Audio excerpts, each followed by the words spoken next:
Welcome to Black Girl Say Something, where this black girl has something to say. And this episode is going to be called Homeowner Chronicles.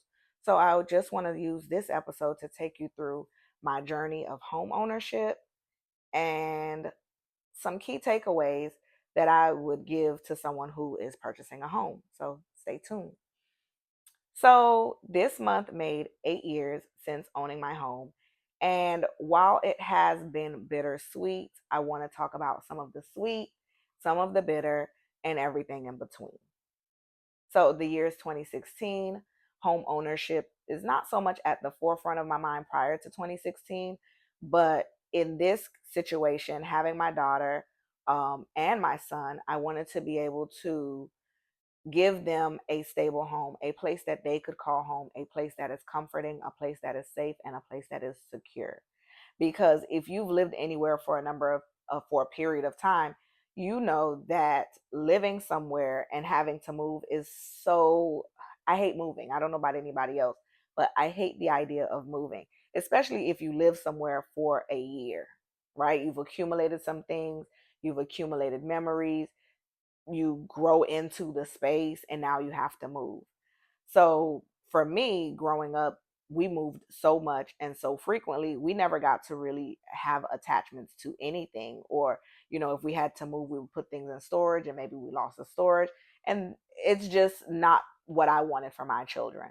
So I get to closing, I buy a house. How do I go about buying a house? I went through a first time home buyers program, which gave a grant in addition to covering closing costs. And going through the grant meant going through the first time home buyers program, which is very beneficial for me. I'm a lifelong learner. So I did learn a lot of things and was able to recognize scams because people will try to sell you a house that they have no authority to be selling. Investors will try to dismiss you if they feel like you can't afford the property.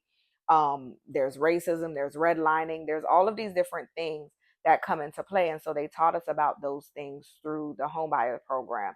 They taught us about conflict of interest, where you might buy a house through, um, say, the seller is related to the realtor and the realtor is related to the inspector. And so they all are in cahoots with each other to make sure that you buy this home.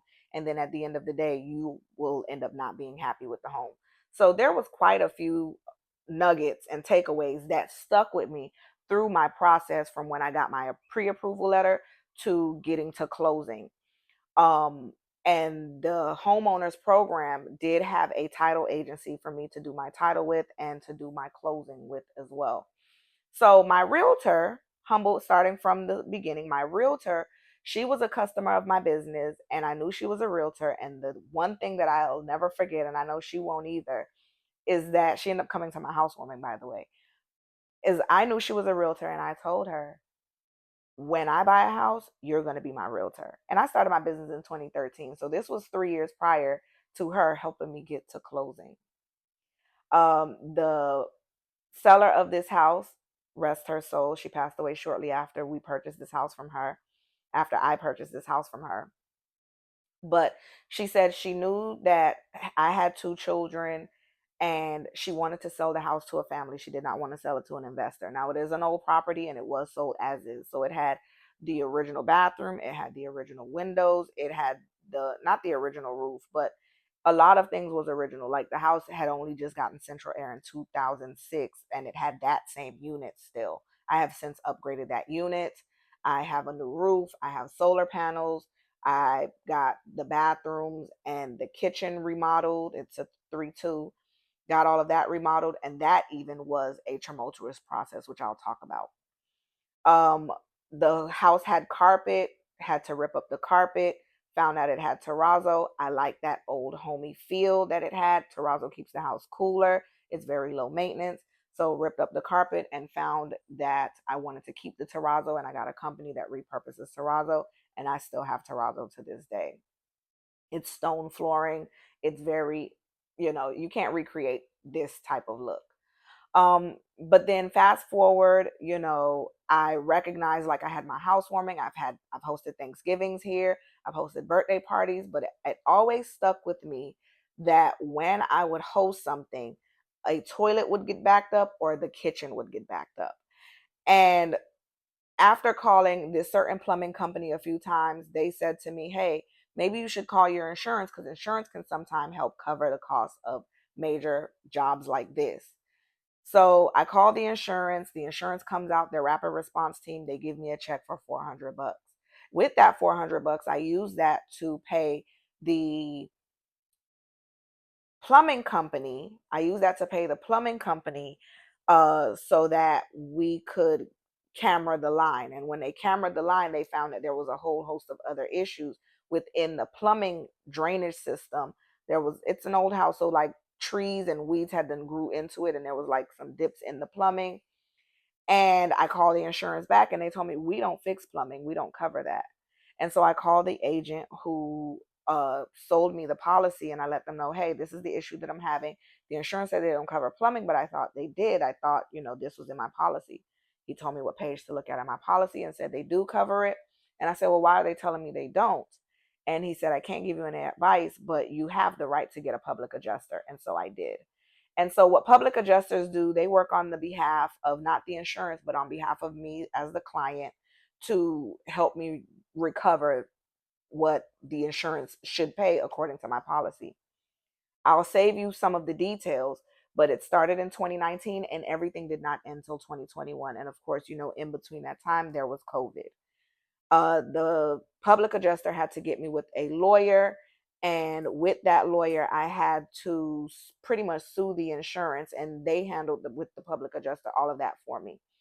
Um, but the insurance, I think it was kind of shaky on their part because they came in 2019, just days before my birthday, which is in October 2019, just days before my birthday. They ripped out the kitchen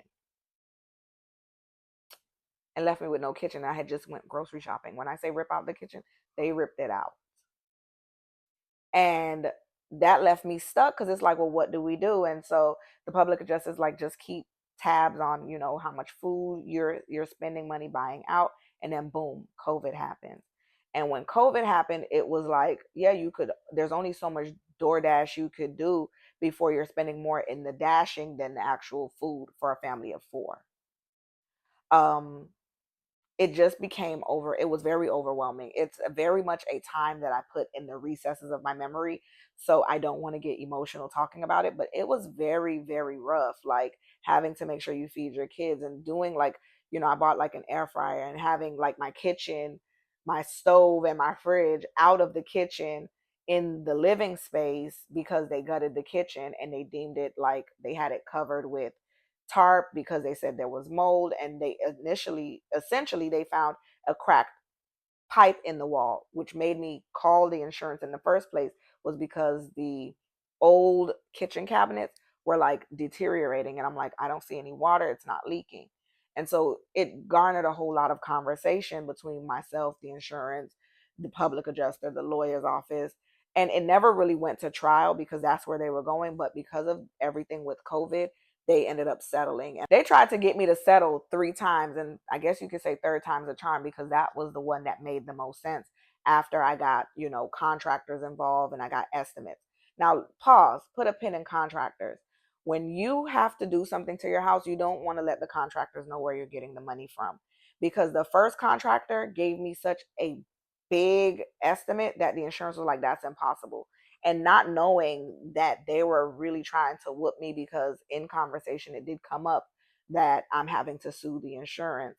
They thought that they were going to reap the profit. Long story short, the people who I found really great, found them on Facebook, not on purpose. I saw they did a before and after and I was like, I like the after. I want my kitchen to look like that. And reached out to them. They came, and even before I got to use them for my work, I used them for my great aunt's house, who at the time I was handling her affairs. I ended up having them put flooring in her house, and they were quick, quick, quick. And lo and behold, I ended up using them for myself, and they did the work. They did a really amazing job, and I'm really pleased with both bathrooms and the kitchen. And there's other work that I need them to do, but I also need the funds, and I kind of need some loose ends to be tied up so that I know every piece of work that I do here, this is solely my property. But moving forward, I want to leave you with these 3 key things. Number one, you don't want to buy more house than you can afford, because even if you're buying a house with a spouse, What if one of you loses your job? What if one of you dies? You want to be able to afford the house on your own. So for me, even though I bought the house with a spouse, I was already handling the rent and every other bill. So when it came time to come here, I actually, because I purchased so long ago, of course it was cheaper. But my rent, what I paid in mortgage was like $100, $200 less than rent. So I knew that I could afford that. Your mortgage has four components to it: the principal and interest, which is what the bank, the money to the bank, and your insurance and your taxes, which is goes into an escrow, which the mortgage company pays for you, and that's why you're paying them back. And so your mortgage is made up of those four parts. The reason why you don't want to buy more house than you can afford, because if the bank pre-qualifies you for 500,000, 500,000, cool, but that doesn't take into account your insurance and your taxes for that property, which can potentially increase every year. And it's out of your control, especially if you have a fixed mortgage rate, a fixed interest rate. So there's those things to consider. So don't buy more house than you can afford. Number two, make sure whoever you're purchasing the home with, that they are financially responsible as you are. You don't want to get into a situation, and thankfully, because I was always handling everything, you don't want to get into a situation where if you now have to get divorced, you cannot afford the place on your own. I've spoken to other people who are now divorced, and they were like, "Oh, I had to sell my home." And I asked them why, and they said it's because I couldn't afford it by myself. So you want to be in a place financially where you can afford it by yourself. Um, do the first time home buyers course. Even if you're not doing it to receive grant funding, do the course because you are a first time home buyer and you want to be able to gain that knowledge. So always be open to learning. And I think number three would be, if you purchase an old house, make sure you get additional inspections. I did the generic inspection, which was to get me to okay to close. But had I done a plumbing inspection, of course, they were selling the house as is. And the lady was actually nice enough. The inspector said something was wrong with the water heater.